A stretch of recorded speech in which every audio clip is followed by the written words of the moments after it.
தருமபுரி மாவட்டம் காரிமங்கலத்தை அடுத்த சொன்னம்பட்டி கிராமத்தில் மாற்றுக் கட்சியினர் விடுதலை சிறுத்தைகள் கட்சியில் இணையும் விழா நடைபெற்றது.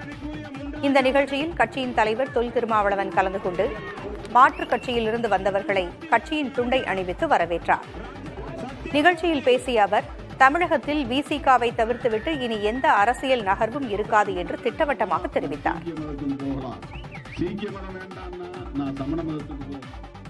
விடுதலை சிறுத்தைகளை தவிர்த்து இனி தமிழ்நாட்டில் யாராலும் காய்களை நகர்த்த முடியாது, அரசியல் செய்ய முடியாது என்று உறுதிபட சொல்லக்கூடிய வகையில நாம் இன்றைக்கு நிமிர்ந்து நிற்கிறோம். இதற்காக நாம் கொடுத்திருக்கிற விலை கொஞ்ச நெஞ்சம் அல்ல. ஒரு நாளைக்கு 3 மணி நேரம் கூட நான் உறங்குவதில்லை. என் குழந்தைக்கு ஸ்பைடர்மேன் தெரியாது, சூப்பர்மேன் தெரியாது, ஆனால் ஜெய் ஹனுமனை நன்றாக தெரியும் என்று நடிகை நமிதா தெரிவித்தார். நான் என் குழந்தைக்கு இறுதி வரைக்கும் நான் இங்கிலீஷ்ல பேச மாட்டேன். அவருக்கு தமிழ் தெரியும், தெலுங்கு தெரியும், குஜராத்தி தெரியும்.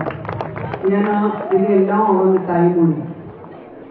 அதுக்கப்புறம் இங்கிலீஷ் அவர் ஏதாவது டிவியில வரும், அதை பார்த்து ஏதாவது சொல்ற அது ஓகே. என் குழந்தைக்கு ஸ்பைடர்மேன் தெரியாது, சூப்பர்மேன் தெரியாது, ஆனா ஜெய் ஹனுமான் கண்டிப்பா தெரியும்.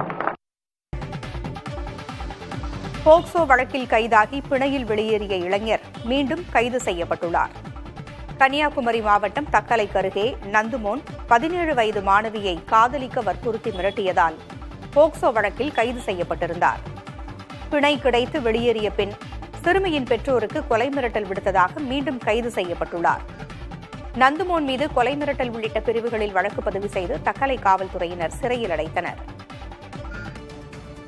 மதுரையில் நாளை நடைபெறும் முருக பக்தர்கள் மாநாட்டையொட்டி நடைபெறும் அறுபடை வீடுகள் கண்காட்சியை பார்க்க மக்கள் குவிந்தனர். தமிழகம் முழுவதும் இருந்து முருக பக்தர்கள், சக்தி வார வழிபாடு மன்றத்தினர், ஐயப்ப பக்தர்கள் சங்கத்தினர், சாய்பாபா பக்தர்கள் என பல்வேறு குழுக்களை சார்ந்தவர்கள் மற்றும் பொதுமக்கள் குடும்பமாக குவிந்து வருகிறார்கள். நாளை நடைபெறும் மாநாட்டில் உத்தரப்பிரதேச முதல்வர் யோகி ஆதித்யநாத், ஆந்திர துணை முதல்வர் பவன் கல்யாண் உள்ளிட்ட முக்கிய பிரமுகர்கள் பங்கேற்கின்றனர்.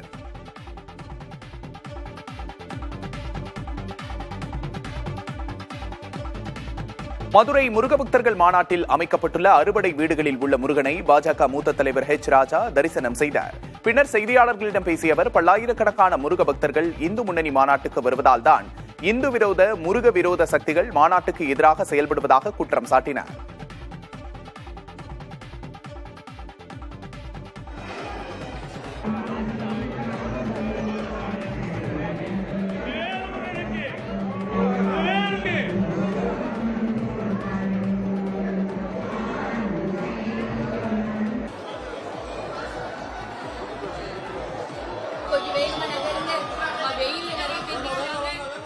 நீ யாருக்கு மந்திரி? இந்து சமய அறநிலைத்துறைக்கு மந்திரி. ஆனா அவர் சொல்றாரு இது சங்கிகள் மாநாடா. நான் கேட்கிறேன், ஆமா நாங்கெல்லாம் சங்கிகள், நீங்கெல்லாம் மங்கிகள். நீங்க இந்த அனுமதிங்கிற பேர்ல இந்துக்கள் வர்றத தடை செய்யக்கூடாதுன்னு, அதையும் மீறி யாராவது தடுத்தா, அப்படி தடுக்கிற ஒரு அதிகாரியும் குடும்பத்தோட அழியணும்னு ஆண்டவனை வேண்டதை தவிர எங்களுக்கு வேற கதி இல்லை. எதிர்காலத்தில் இந்திய மண்ணில் தீவிரவாத தாக்குதல் நடத்தப்பட்டால் கடுமையான விளைவுகளை சந்திக்க நேரிடும் என்று பாகிஸ்தானுக்கு பாதுகாப்புத்துறை அமைச்சர் ராஜ்நாத் சிங் எச்சரிக்கை விடுத்துள்ளார். ஜம்மு காஷ்மீரில் சர்வதேச யோகா தினத்தை முன்னிட்டு நடைபெற்ற நிகழ்வில் உரையாற்றிய அவர், இந்தியாவுக்கு எதிரான திட்டங்கள் வெற்றி பெறாது என்பதை பாகிஸ்தானுக்கு ஆபரேஷன் சிந்தூர் உணர்த்திவிட்டதாகவும், ஆபரேஷன் சிந்தூர் நடவடிக்கை முடிவுக்கு வரவில்லை என்பதை நினைவில் கொள்ள வேண்டும் என்றும் தெரிவித்துள்ளார். ஈரான் மற்றும் இஸ்ரேல் இடையேயான மோதலுக்கு மத்தியில் ஈரானிலிருந்து இலங்கை மற்றும் நேபாள நாட்டைச் சேர்ந்தவர்களையும் மீட்க இந்தியா முடிவு செய்துள்ளது.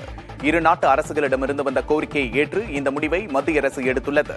ஈரானிலிருந்து இதுவரை 517 இந்தியர்கள் ஆபரேஷன் சிந்துவின் கீழ் இந்தியா அழைத்து வரப்பட்டுள்ளனர் என வெளியுறவு அமைச்சக செய்தி தொடர்பாளர் ரந்தீர் ஜெய்ஷ்வால் தெரிவித்துள்ளார்.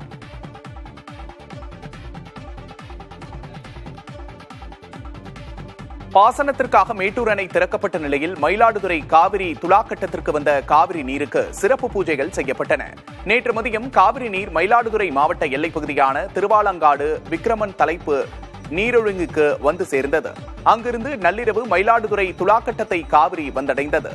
பால், பன்னீர், இளநீர் உள்ளிட்ட 16 வகை திரவியங்களை கொண்டு காவிரி அன்னையை வரவேற்று சிறப்பு பூஜைகள் செய்யப்பட்டன.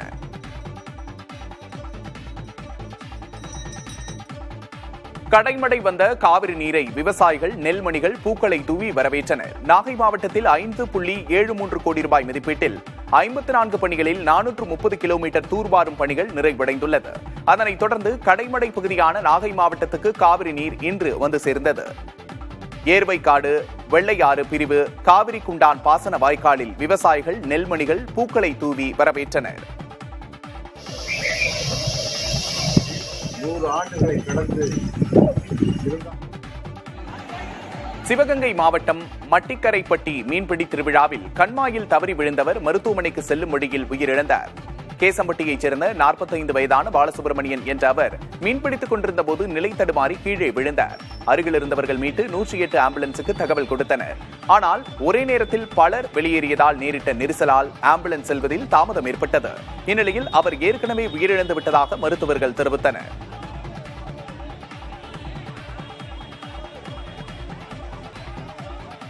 திருப்பத்தூர் அருகே பிள்ளையார்பட்டியில் சுற்றுவட்டார கிராமங்களைச் சேர்ந்த நூற்றுக்கணக்கானோர் பங்கேற்று ஏராளமான மீன்களை அள்ளிச் சென்றனர். திருப்பத்தூர், பிள்ளையார்பட்டி, நாச்சியார்புரம், மருதங்குடி, வைரவன்பட்டி, சிராவயல் உள்ளிட்ட சுற்றுவட்டார கிராமங்களில் இருந்து வந்த நூற்றுக்கணக்கானோர் இந்த மீன்பிடி திருவிழாவில் கலந்து கொண்டனர். நல்ல மழை பெய்து விவசாயம் செழிக்க வேண்டி மீன்பிடி திருவிழா நடைபெற்றது.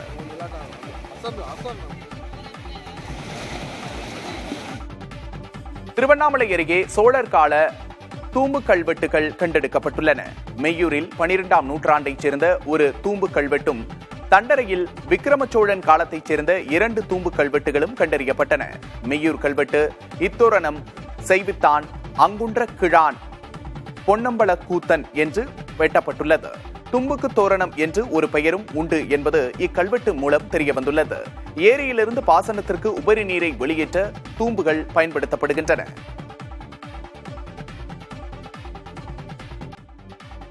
மதுரை கோரிப்பாளையத்தில் சர்வீஸ் சாலைக்காக நிலம் கையகப்படுத்திய இடங்களில் உள்ள கட்டிடங்களை அகற்றும் பணிகள் நடைபெற்றன. கோரிப்பாளையம் சந்திப்பில் 190 கோடி ரூபாய் மதிப்பில் 3.5 கிலோமீட்டர் மேம்பாலம் நெல்பேட்டை வரை அமைய உள்ளது. மேம்பாலத்தின் கீழ் அமையவுள்ள சர்வீஸ் சாலைக்காக அமெரிக்கன் கல்லூரி பகுதியில் இருந்த மாநகராட்சி கட்டிடங்கள் இடிக்கப்பட்டன.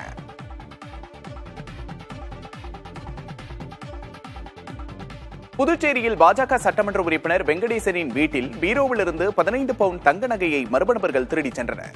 பாஜக சட்டமன்ற உறுப்பினர் வெங்கடேசனின் வீடு நகரின் மையப்பகுதியில் உள்ளது. முதல் மாடியில் எம்எல்ஏவின் தந்தை வசிக்கும் நிலையில் அவரது அறையில் உள்ள பீரோ திறந்து கிடப்பதாக கார் டிரைவர் கூறினார்.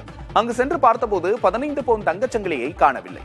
இதுகுறித்த புகாரில் வீட்டில் பணியாற்றும் 2 டிரைவர்கள் பணிப்பெண்ணிடம் காவல்துறையினர் விசாரணை நடத்தி வருகிறார்கள்.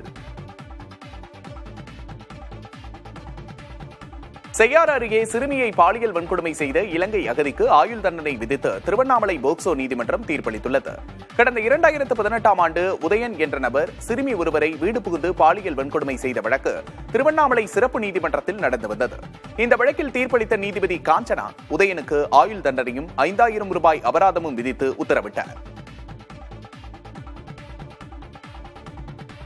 இண்டி ரேஸ் கிளப்பில் உள்ள 4 குளத்தை அகலப்படுத்தும் பணிகளை சென்னை மாநகராட்சி தொடங்கியுள்ளது. 160 ஏக்கர் பரப்புடைய ரேஸ் கோர்ஸ் வளாகத்தில் மொத்தம் 5 ஏக்கரில் 4 குளங்கள் வெட்டப்பட்டன.